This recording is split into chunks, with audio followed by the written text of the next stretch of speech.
एक निसंतान कपल के लिए आईवीएफ ट्रीटमेंट कोई वरदान से कम नहीं है। नमस्कार, मैं डॉक्टर विदुषी जयललिता जैन आज आपसे एक बहुत ही खास टॉपिक पे बात करने आई हूँ और आज हम बात करेंगे निसंतानता एवं आईवीएफ तकनीक के बारे में। माँ बनने का एहसास किसी भी महिला के लिए बहुत खास होता है और ये देखा गया है कि जब भी एक कपल पेरेंट बनता है तो उनका पूरा जीवन बदल जाता है। कई कपल्स लेकिन एक बेबी करने में असमर्थ रहते हैं कई कारणों की वजह से। पहले यही दिक्कतें बहुत ज़्यादा जटिल होती थी और इसका समाधान भी बहुत मुश्किल था, लेकिन अब हमारे मेडिकल फील्ड में बहुत एडवांसमेंट हो चुके हैं, नई नई तकनीकें आ गई हैं, जिसकी वजह से अब ये बहुत अच्छे तरीके से संभव है। तो अगर हम बात करें कि इनफर्टिलिटी या निसंतानता होती क्या है, तो अगर एक कपल मतलब एक महिला और पुरुष असुरक्षित तरीके से कोई भी कॉन्ट्रासेप्शन, कोई भी कॉन्डम या पिल्स या कुछ भी इस्तेमाल करे बिना सहवास कर रहे हैं और उन्हें 12 महीने या उससे ज़्यादा हो जाते हैं और अगर वो उसके बाद भी गर्भ धारण करने में असमर्थ हैं तो उसको हम इनफर्टिलिटी कहते हैं। इनफर्टिलिटी दो तरीकों की हो सकती है। एक प्राथमिक प्राइमरी मतलब कि उस कपल ने कभी कंसीव ही नहीं करा और कभी गर्भ धारण संभव ही नहीं हो पाया, और दूसरा होता है सेकेंडरी, जो वो महिलाएं हैं जो गर्भ तो धारण करती हैं लेकिन बार बार गर्भ धारण करने में उन्हें दिक्कत आती है या कोई भी अच्छा आउटकम नहीं मिलता। बहुत सारे कारण हैं इनफर्टिलिटी के या निसंतानता के, और इसमें कई सारे ऐसे कारण हैं जिनकी वजह से एक कपल को आईवीएफ ट्रीटमेंट के लिए भी जाना पड़ सकता है। आपने देखा होगा आजकल हमारे मॉडर्न लाइफस्टाइल की वजह से हमारा खान पीन, हमारे खाने में मिलावट, कई सारी दवाइयों का सेवन और जो हमारा पूरा एनवायरनमेंट है उसकी वजह से कई सारी बीमारियां बढ़ रही हैं, जिसकी वजह से इनफर्टिलिटी, निसंतानता बहुत बढ़ रही है। कई कारण जो हम देखते हैं जब हम एक पुरुष को और एक लेडी को जब हम पूरा इन्वेस्टिगेट करते हैं, सारे ट्रीटमेंट, सारे चेकअप्स कराए जाते हैं, तो कई सारे लिटरेचर्स हैं, हमारे किताबें हैं जिनमें ये बताया गया है कि क्या क्या कारण जो ज़्यादा आजकल देखे जाते हैं। सबसे पहली बात ये कि अगर किसी महिला के गर्भाशय में, दैट इज़ यूट्रस में, योनि में अगर कोई भी दिक्कत है, उसमें कोई बनावटी मुश्किल है, कोई रसौली है या अंदर कोई पर्दा है या झिल्ली है जिसकी वजह से गर्भाशय में दिक्कत है, तो उसको गर्भ धारण करने में दिक्कत होगी। दूसरा एक बहुत कॉमन एक कारण है, वो है अंडाशय की दिक्कत होना या अंडों की मात्रा और उनकी क्वालिटी में कमी होना। तीसरा है हमारी नलें। फैलोपियन ट्यूब्स एक दो नलें होती हैं जो बच्चेदानी के बगल में होती हैं, और ये फैलोपियन ट्यूब्स जो होती हैं ये अंडे को पकड़ के उसको यूट्रस के अंदर लेके आती हैं और इससे आगे प्रेगनेंसी होती है।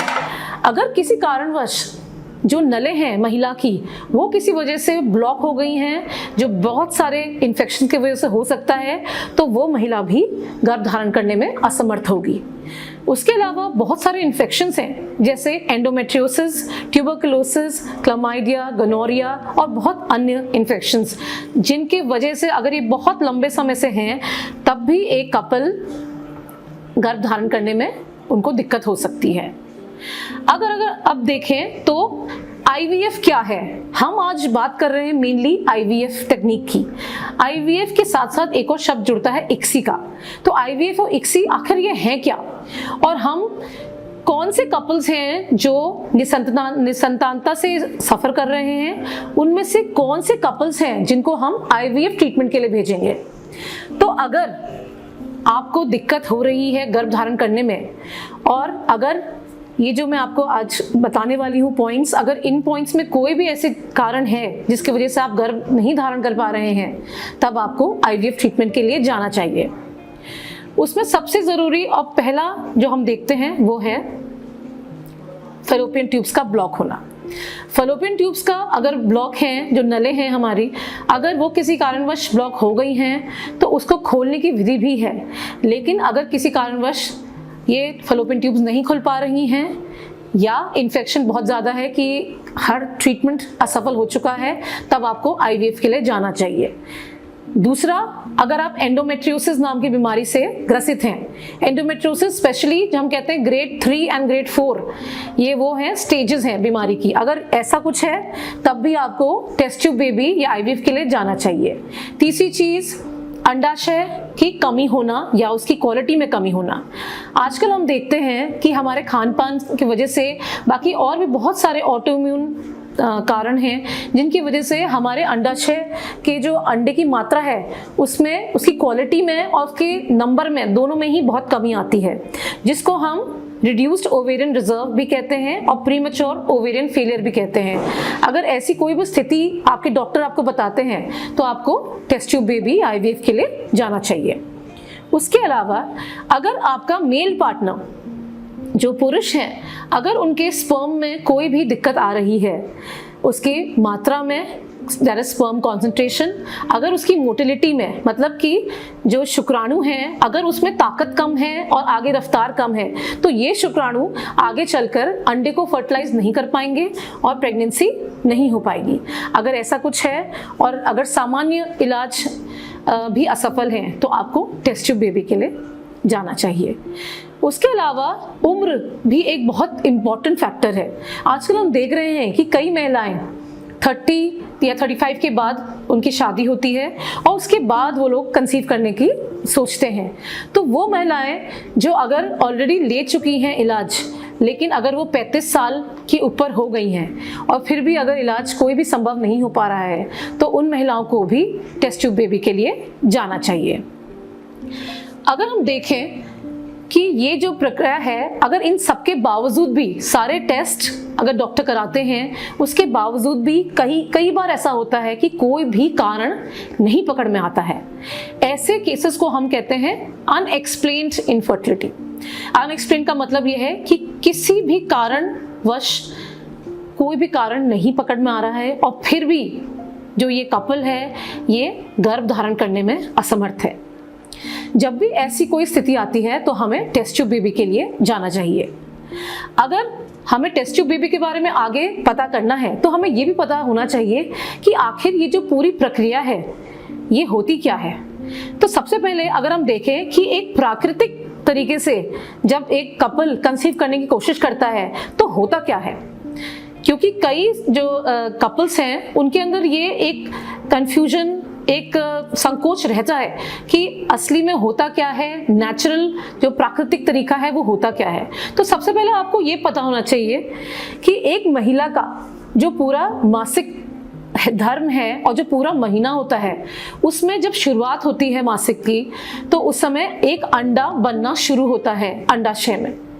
धीरे धीरे कुछ दिनों में होते होते अंडा बड़ा हो जाता है और लगभग साइकिल के 14 से लेके 16 डे के लगभग ये अंडा अंडेदानी में से निकलता है। उस समय जब हस्बैंड और वाइफ का सहवास होता है तो उस समय जो हमारे शुक्राणु होते हैं वो ऊपर ट्रैवल करते हैं और जो फेलोपियन ट्यूब्स होती हैं वहाँ पे जाके वो उस अंडे को फर्टिलाइज करते हैं। जब वो फर्टिलाइज एग हो जाता है उसके बाद उससे भ्रूण बनता है और वो भ्रूण जाके बच्चेदानी में जाता है और जहां गर्भ धारण होता है। अगर इस पूरी प्रक्रिया में कहीं भी महिला में या पुरुष में कोई भी दिक्कत हो तब ये कपल नॉर्मल एक नेचुरल प्राकृतिक तरीके से गर्भ धारण करने में असमर्थ रहता है। तो इसीलिए ये जानना बहुत ज़रूरी है कि महिला और पुरुष दोनों इसमें भागीदार हैं। तो अगर कमी महिला में हो या पुरुष में हो तब दोनों को ही इसीलिए इन्वेस्टिगेट करना चाहिए, सारी जांचें करानी चाहिए और दोनों को ही साथ साथ में इलाज लेना चाहिए। तो अगर हम देखें, अगर ये नेचुरल प्रोसेस किसी कपल में नहीं हो पा रही है जिसकी वजह से आपके डॉक्टर आपको आईवीएफ की सलाह देते हैं, तो सबसे पहले ये ज़रूरी है कि आप एक स्पेशलिस्ट के पास जाएं जो आईवीएफ में स्पेशलाइज्ड हो, और दूसरी चीज़ वो जो सेंटर हो वो भी एक प्रसिद्ध और एक एस्टैब्लिश्ड आईवीएफ सेंटर हो जिसकी आईवीएफ लैब और वहाँ के डॉक्टर पूरी तरीके से सर्टिफाइड हो। तो अगर हम देखें कि आईवीएफ होता क्या है, और क्योंकि हमने इतनी बातें कर ली कि ये जो मेल और फीमेल दोनों पार्टनर्स का इन्वेस्टिगेशन इतना ज़रूरी है, तो उस प्रक्रिया को ही हम IVF कहेंगे। IVF की शुरुआत में इसीलिए हम दोनों पार्टनर्स का इन्वेस्टिगेशन कराते हैं। इन्वेस्टिगेशन में मतलब जांचें होती हैं। सबसे पहले महिला का एक ट्रांसवेजाइनल सोनोग्राफी होती है जिसको TVS पेल्विस कहा जाता है।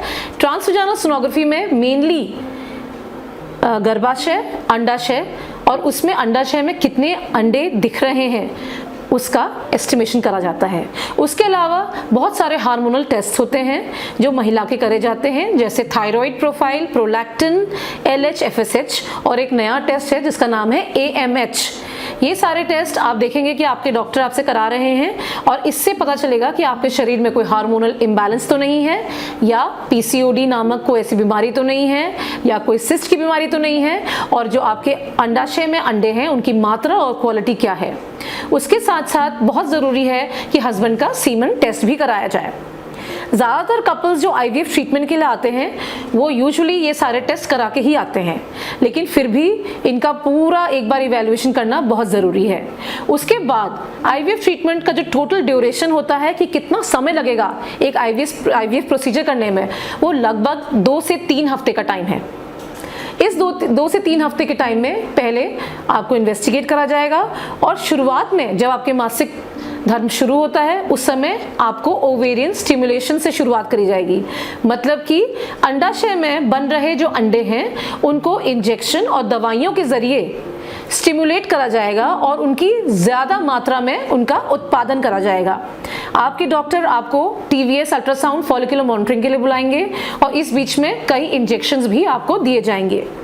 पहले ये IVF प्रक्रिया बहुत जटिल हुआ करती थी, बहुत ज़्यादा टाइम लगता था, बहुत दर्दनाक इंजेक्शन लगते थे, लेकिन आजकल बहुत एडवांसमेंट आ चुके हैं और मैं ये बताना चाहूँगी कि ये बहुत ही कम दर्द वाला एक इलाज है और ज़्यादा ना टाइम लगता है और ना ज़्यादा इसमें कोई भी दिक्कत होती है। तो जब आपका ओवेरियन स्टिमुलेशन होगा उसके बाद धीरे धीरे इंजेक्शन दिए जाएंगे, आपको देखा जाएगा, और जब आपके अंडाशय में अंडे मैच्योर हो जाएंगे या उनके रिलीज का टाइम हो जाएगा तब आपके हस्बैंड का शुक्राणु लिए जाएंगे और उन्हें लैब में प्रोसेस करा जाएगा।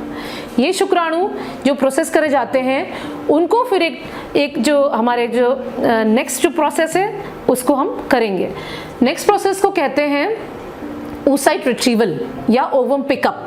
ये नंबर 2 प्रोसीजर है और इसमें क्या होता है कि जो महिला है उसके अंडाशय से अंडे ले लिए जाते हैं लैब में, तो इसीलिए इसका नाम टेस्ट ट्यूब बेबी भी हम कहते हैं या IVF इन विट्रो फर्टिलाइजेशन, क्योंकि इसमें गर्भाशय और अंडाशय से अंडे लेके एक टेस्ट ट्यूब या पेट्री डिश में डाला जाता है और इस जो अंडा होता है महिला का उसके चारों ओर हम फिर जो हमारे प्रोसेस्ड शुक्राणु हैं उनको छोड़ते हैं और इंतज़ार करा जाता है फर्टिलाइजेशन का।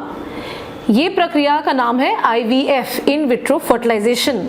अगर मेल पार्टनर में उसके शुक्राणु में फर्टिलाइजेशन होने में दिक्कत होती है या और कोई कारण है तो एक दूसरी तकनीक है जिसका नाम है ICSI। ये दूसरी तकनीक है जिसमें एक महिला का अंडा लिया जाता है और एक शुक्राणु जो बेस्ट शुक्राणु होता है उसको लेके डायरेक्ट अंडे के अंदर इंजेक्ट करा जाता है। तो इस तकनीक को कहते हैं ICSI और ये IVF का भी एक और एडवांस वर्जन है। तो आपके डॉक्टर आपको बताएंगे कि आपको IVF तक ही सीमित रहना है या आपको ICSI की ज़रूरत है। जब ये प्रोसेस हो जाता है ये लैब में होता है और ये टेस्ट ट्यूब में या आप सोचिए पेट्री डिश में होता है, तभी इसका नाम टेस्ट ट्यूब बेबी है।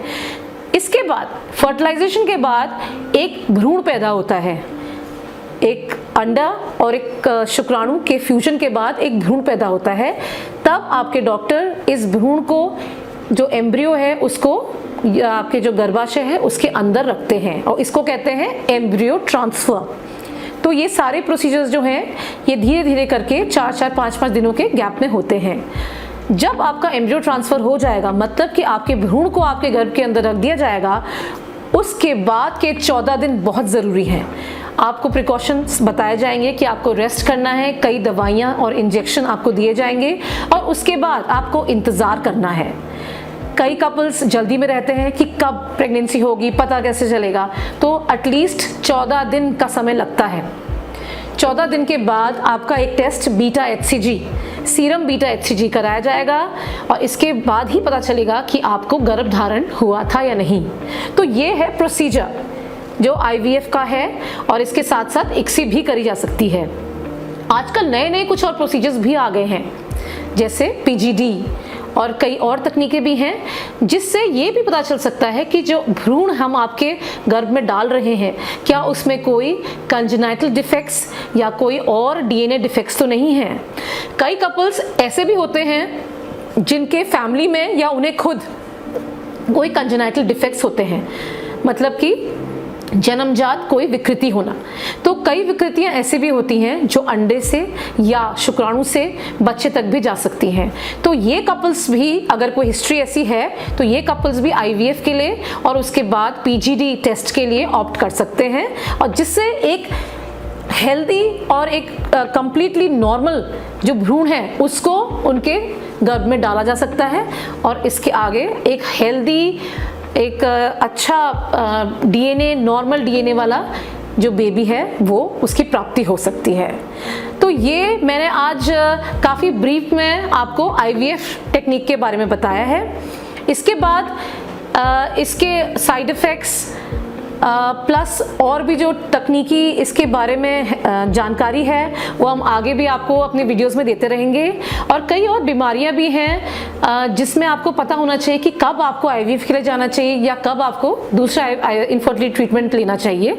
तो ये सारी जानकारियां धीरे धीरे हम आपको दूसरे आगे के आने वाले वीडियोज़ में भी देते रहेंगे। तब तक के लिए अपना ख्याल रखिए, खुश रहिए, धन्यवाद।